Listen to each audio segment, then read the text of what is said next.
Hello everyone, स्वागत है आप सभी का आज के इस वीडियो लेक्चर में। आज के इस वीडियो लेक्चर में हम कक्षा 11वीं के विषय राजनीति विज्ञान के अध्याय विकास के बारे में पढ़ेंगे। तो आइए शुरू करते हैं विकास की अवधारणा को और जानते हैं विकास का क्या अर्थ है और वर्तमान समय में हम जो विकास की अप्रोच वर्ल्ड में अपनाए हुए हैं उसके क्या फ़ायदे हैं, क्या नुकसान हैं। तो आइए शुरू करते हैं इस वीडियो लेक्चर को। सबसे पहले हम जानते हैं विकास से अभिप्राय मतलब विकास का अर्थ क्या है। समुचित रूप में इसका प्रयोग आर्थिक विकास की दर में वृद्धि और समाज का आधुनिकीकरण के संदर्भ में किया जाता है। मतलब कि विकास शब्द का जो प्रयोग है, अगर पूरी तरह से हम देखें तो विकास से अभिप्राय जब किसी समाज के आर्थिक विकास दर में वृद्धि होती है और उस समाज का आधुनिकीकरण होता है तो उस परिस्थिति में उसे विकास का नाम दिया जाता है। व्यापक अर्थ में हम देखें तो उन्नति, प्रकृति, कल्याण और बेहतर जीवन की अभिलाषा के विचारों का वाहक विकास को माना जाता है। इससे आर्थिक उन्नति के साथ साथ जीवन की गुणवत्ता में वृद्धि को भी शामिल किया जाता है कि सिर्फ आर्थिक वृद्धि ही नहीं बल्कि जो जीने के लिए जो परिस्थितियां हैं वो भी सुगम हों, उनकी गुणवत्ता में वृद्धि हो, उसको हम विकास का नाम देते हैं। विकास की दृष्टि से पूरे विश्व को 3 श्रेणियों में बांटा गया है। वो हैं, सबसे पहली है विकसित देश, विकासशील देश, अल्प विकसित देश। विकसित देश वो हैं जो अपना विकास कर चुके हैं। विकासशील देश वो हैं जो विकसित देश की तरफ बढ़ रहे हैं, ना तो अल्प विकसित हैं और ना ही विकसित हैं, उनका विकास वर्तमान में चल रहा है। और अल्प विकसित देश वे देश हैं जो अभी विकास नहीं कर पाए हैं, विकास में बहुत ज़्यादा पिछड़े हुए हैं, उनको अल्प विकसित देश कहा जाता है। विकास में उन्नति, प्रकृति और कल्याण, बेहतर जीवन की अभिलाषा हमने देखी थी। उसमें वर्तमान भौतिकवादी युग में हम देखें तो व्यक्ति और समाज के विकास का अर्थ आर्थिक विकास से लिया जाता है। अगर वर्तमान के युग में हम विकास का अर्थ समझने की कोशिश करेंगे तो उसमें सिर्फ व्यक्ति व समाज के विकास का अर्थ आर्थिक विकास से लिया। अगर आर्थिक विकास हो रहा है चाहे व्यक्ति का चाहे समाज का, तो उसको विकास मान लिया जाता है वर्तमान युग में। विश्व के सभी देश विकास के लिए प्रयासरत हैं। विकसित देश भी अपना और अधिक विकास करने के लिए प्रयासरत हैं और विकासशील और अल्प विकसित देश तो अपना विकास करने के लिए प्रयासरत हैं ही। विकास में न्यूनतम आवश्यकताओं की पूर्ति, गरीबी, बेरोजगारी को दूर करना, लोकतंत्रीय पद्धति का विकास तथा आत्मनिर्भरता आदि विकसित एवं विकासशील देशों के मुख्य उद्देश्य हैं। तो ये हैं विकास। और विकास के जिस मॉडल का हम वर्तमान विश्व में अनुकरण कर रहे हैं वह मॉडल ऊर्जा के अधिक से अधिक उपयोग पर निर्भर करता है और इस मॉडल के कारण समाज और पर्यावरण को उसकी भारी कीमत चुकानी पड़ रही है। मतलब हम विकास के लिए जो वर्तमान में मॉडल प्रयोग कर रहे हैं उसमें विकास के लिए हम अधिक से अधिक ऊर्जा का प्रयोग कर रहे हैं और ऊर्जा का अधिक से अधिक प्रयोग के कारण हमारे पूरे समाज में और पर्यावरण को उसकी भारी कीमत चुकानी पड़ेगी, क्योंकि ऊर्जा का जितना अधिक प्रयोग करेंगे उससे प्रदूषण उतना ही अधिक होगा, सभी प्रकार का प्रदूषण बढ़ेगा। दूसरी बात, आने वाली पीढ़ियों के लिए जो ऊर्जा के संसाधन है वो समाप्त हो जाएंगे। आगामी पीढ़ियों को एक संसाधन रहित पृथ्वी और ढेर सारी समस्याओं का सामना करना पड़ेगा कि जैसे कि मैंने बताया, पर्यावरण प्रदूषण इतना अधिक बढ़ जाएगा और संसाधन समाप्त हो जाएंगे, तो आने वाली पीढ़ियों को बहुत सारी समस्याओं का सामना करना पड़ेगा। विकास केवल आर्थिक उन्नति के लिए नहीं माना जा सकता। मतलब जैसे मैंने थोड़ी देर पहले बताया था कि वर्तमान के जो भौतिकवादी युग है उसमें आर्थिक विकास को ही विकास माना जाता है, लेकिन वास्तव में आर्थिक उन्नति को हम विकास नहीं मान सकते हैं। विकास को मापने के लिए बहुत सारे वैकल्पिक तरीके खोजे जा रहे हैं और इन्हीं तरीकों में से एक तरीका है मानव विकास प्रतिवेदन। इस प्रतिवेदन को संयुक्त राष्ट्र विकास कार्यक्रम वार्षिक तौर पर प्रकाशित करता है और प्राकृतिक संसाधनों को सुरक्षित करने के प्रयास किए जाने चाहिए, इस बात पर संयुक्त राष्ट्र विकास कार्यक्रम बार बार जोर देता है। और इन साधनों का कम से कम प्रयोग करने के लिए हमें हमारी जो वर्तमान जीवन शैली है उसको बदलना चाहिए। अगर हम उस जीवन शैली को बदलेंगे तो उन संसाधनों का हम कम से कम प्रयोग कर पाएंगे जिन संसाधनों का नवीनीकरण नहीं हो सकता। विकास का लक्ष्य बेहतर व सुखद जीवन की कामना है। अतः हमें वर्तमान की ज़रूरतों का नहीं बल्कि भविष्य में आने वाली ज़रूरतों को भी ध्यान में रखना चाहिए और ऐसे संसाधन जो नवीनीकरण नहीं है उनका प्रयोग हमें बहुत ही सोच समझ कर देख कर करना चाहिए ताकि आने वाली पीढ़ियों के लिए वो संसाधन सुरक्षित रह सकें। अब हम देखते हैं विकास का जो प्रचलित मॉडल है, जिसमें मैंने बात की जो प्रचलित मॉडल है वो विकास के लिए अधिक से अधिक ऊर्जा पर निर्भर है और ऊर्जा के कारण पर्यावरण को नुकसान होता है और भविष्य की पीढ़ियों के लिए भी कुछ नहीं बचेगा। तो उस प्रचलित मॉडल का एक बार देख लेते हैं, जान लेते हैं क्या है वो प्रचलित मॉडल। विकसित या विकासशील देशों ने पश्चिमी यूरोप के अन्य देशों और अमेरिका से तुलना करने के लिए औद्योगिकरण, कृषि और शिक्षा के आधुनिकीकरण एवं विस्तार के जरिए तेज आर्थिक उन्नति का लक्ष्य निर्धारित किया और यह सिर्फ राज्य सत्ता के माध्यम से ही संभव है। मतलब कि विकासशील देशों ने विकसित देशों के बराबरी करने के लिए, उनके जितना विकास करने के लिए अधिक से अधिक औद्योगिकरण पर जोर दिया, अधिक से अधिक कृषि पर जोर दिया है ताकि वो अपना तेज़ गति से आर्थिक उन्नति कर सकें और जल्दी से विकसित देशों की श्रेणी में सम्मिलित हो सकें।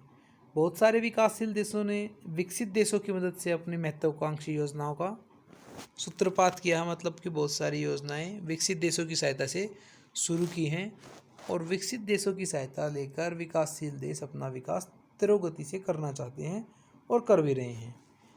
विभिन्न हिस्सों में इस्पात संयंत्रों की स्थापना की जा रही है। इसी के अंतर्गत अपने विकास को तेज़ गति से बढ़ाने के लिए विश्व के अनेक राष्ट्र अपने अनेक हिस्सों में लोहे के कारखानों की स्थापना कर रहे हैं, खनन कर रहे हैं, उर्वरकों का उत्पादन कर रहे हैं और कृषि तकनीकों में सुधार कर रहे हैं, जिससे वो अपनी आर्थिक वृद्धि करें, जिससे वो एक विकासशील देश या विकसित देश माने जा सकें। और बहुत सारी योजनाओं के माध्यम से देश की संपदा में बढ़ोतरी करना व आर्थिक विकास की प्रक्रिया को तेज़ करना। मतलब कि हर एक देश, प्रत्येक देश चाहता है कि जल्दी से जल्दी उसके खजाने में वृद्धि हो ताकि उसका आर्थिक विकास समझा जाए। इस मॉडल से विकास के लिए ऊर्जा का अधिक से अधिक प्रयोग होता है, जिससे समाज व पर्यावरण दोनों को कीमत चुकानी पड़ेगी। ये मैंने पहले ही बताया है कि विकास का जो वर्तमान मॉडल विश्व में अपनाया गया है उसमें ऊर्जा का अधिक प्रयोग किया जाता है और ऊर्जा के अधिक प्रयोग के कारण भविष्य में उसके खतरनाक साइड इफ़ेक्ट हमें देखने को मिलेंगे। विकास के मॉडल की आलोचना देख लेते हैं हम। विकास का जो वर्तमान मॉडल है उसमें क्या क्या कमियां हैं। विकासशील देशों के लिए इसमें वित्तीय लागत बहुत अधिक रही, जिससे वे कर्ज में दब गए। विकासशील देश अपने विकास के लिए दूसरे देशों से जो योजनाएं चला रहे हैं उसकी योजनाओं को पूरे करने के लिए दूसरे देशों से उन्होंने कर्ज लिया और उस कर्ज के बोझ तले वो दब चुके हैं। दूसरा, विस्थापन से परंपरागत कौशल नष्ट हो गए। विस्थापन क्यों हुआ देखते हैं। बड़ी बड़ी योजनाओं के लिए जैसे बांधों का निर्माण, औद्योगिक गतिविधियां, खनन कार्यों की वजह से बहुत बड़ी संख्या में लोगों का उनके घरों और क्षेत्रों से विस्थापन हुआ। मतलब कि इन योजनाओं की पूर्ति के लिए बहुत सारे लोगों को अपना स्थान छोड़कर किसी दूसरी जगह जाना पड़ा और इसी प्रक्रिया को विस्थापन का नाम दिया गया। और विस्थापन के कारण उनके जो परंपरागत कौशल हैं जो उन्हें अपनी पीढ़ियों से प्राप्त हुए थे वो कौशल नष्ट हो गए हैं। उनकी संस्कृति का भी विनाश हो गया है, क्योंकि विस्थापन से गरीबी के साथ साथ लोगों की सामुदायिक जीवन पद्धति खो जाती है। ये विस्थापन का बहुत बड़ा नुकसान है और बहुत बड़े बड़े भूभाग बांधों के कारण डूब जाते हैं, जिससे परिस्थिति का संतुलन बिगड़ता है। ऊर्जा के उत्तरोत्तर बढ़ते उपयोग से पर्यावरण को नुकसान होता है, क्योंकि इससे ग्रीन हाउस गैसों का उत्सर्जन होता है। जितना ज़्यादा पर्यावरण नष्ट होगा उतना ही ज़्यादा ग्रीन हाउस गैसों का उत्सर्जन होगा और हमारी पृथ्वी का तापमान उतनी ही अधिक तेज़ी से बढ़ेगा, जो कि पूरी पृथ्वी पर रहने वाले निवासियों के लिए खतरनाक है। वायुमंडल में ग्रीन हाउस गैसों के उत्सर्जन की वजह से आर्कटिक और अंटार्कटिक पर बर्फ़ पिघल रही है और उसके परिणाम स्वरूप उस बर्फ़ के पिघलने के परिणाम स्वरूप बांग्लादेश और मालदीव जैसे निम्न भूमि वाले क्षेत्र डूब सकते हैं। मतलब अंटार्कटिका पर जितनी अधिक बर्फ़ पिघलेगी उतना ही समुद्रों का सी लेवल ऊपर आएगा और जो निम्न भूमि वाले क्षेत्र हैं उनमें बाढ़ के और डूबने के खतरे उत्पन्न हो सकते हैं। तो ये थे विकास मॉडल की आलोचना। विकास का फ़ायदा विकासशील देशों में निम्नतर वर्ग तक नहीं पहुंचता है। मतलब कि विकासशील देशों में भी विकास का जो फ़ायदा है ऊपर वाले वर्ग तक ही पहुंचता है, जो निचला स्तर है उस तक विकास का कोई फ़ायदा नहीं पहुंचा। और इसी कारण से विकासशील देशों में हमें देखने को मिलता है कि समाज में आर्थिक आधार पर असमानता और अधिक बढ़ गई है। मतलब अमीर और गरीब के बीच का जो अंतर है निरंतर बढ़ता ही जा रहा है। हमने देखा विकास की वर्तमान मॉडल, उसकी कमियां, तो उसमें बहुत सारी कमियां हैं। तो विकास का दूसरा कौन सा मॉडल है, कौन सी वैकल्पिक अवधारणा है जिसका हम प्रयोग कर सकते हैं? विकास की वैकल्पिक अवधारणा सहभागिता के आधार पर विकास की रणनीतियों में स्थानीय निर्णयकारी संस्थाओं की भागीदारी सुनिश्चित करना, ऊपर से नीचे की रणनीति को त्यागते हुए विकास की प्राथमिकताओं, रणनीतियों के चयन एवं परियोजनाओं के वास्तविक कार्यान्वयन में स्थायी लोगों के अनुभव को महत्व देना और उनकी भागीदारी को बढ़ाना, ये वो कार्य हैं जो विकास के लिए हम कर सकते हैं। न्यायपूर्ण और सतत विकास की अवधारणा को महत्व देना, प्राकृतिक संसाधनों को सुरक्षित व सुरक्षित रखने के लिए प्रयास किए जाने चाहिए। मतलब इन सब कार्यों को करते हुए हमें विकास करते रहना चाहिए ताकि प्राकृतिक संसाधन सुरक्षित रहें और आने वाली पीढ़ियों के प्रयोग के लिए बचे रहें। जिस तरह मैंने बताया कि हमें अपनी जीवन शैली में अगर हम बदलाव कर लेते हैं तो हम उन साधनों का कम से कम प्रयोग करेंगे जिनका नवीनीकरण नहीं हो सकता। अगर ऐसा नहीं किया, हमने अपनी जीवन शैली में बदलाव नहीं लाए, तो इस विकास की जो हमें कीमत है बहुत बड़ी कीमत चुकानी पड़ेगी। अब हम देखते हैं मानव विकास सूचांक और भारत की स्थिति। मानव विकास सूचांक मैंने बात की थी। विकास को मापने के लिए संयुक्त राष्ट्र विकास कार्यक्रम के द्वारा हर वर्ष मानव विकास प्रतिवेदन का प्रकाशन किया जाता है और इस प्रतिवेदन में साक्षरता, शैक्षणिक स्तर, आयु संभाविता और मातृ मृत्यु दर जैसे विभिन्न सामाजिक संकेतकों के आधार पर देशों को दर्जा दिया जाता है। मतलब कि इन सभी को मिलाकर एक रैंकिंग तैयार की जाती है और उस रैंकिंग के आधार पर विश्व के सभी देशों को विकास का एक नंबर दिया जाता है कि मानव विकास सूचांक में कौन सा देश किस नंबर पे है। हम 2018 का मानव विकास सूचांक की बात करें तो 2018 में जो मानव विकास सूचांक UNDP द्वारा जारी किया गया था उसमें भारत 130वें नंबर पर था।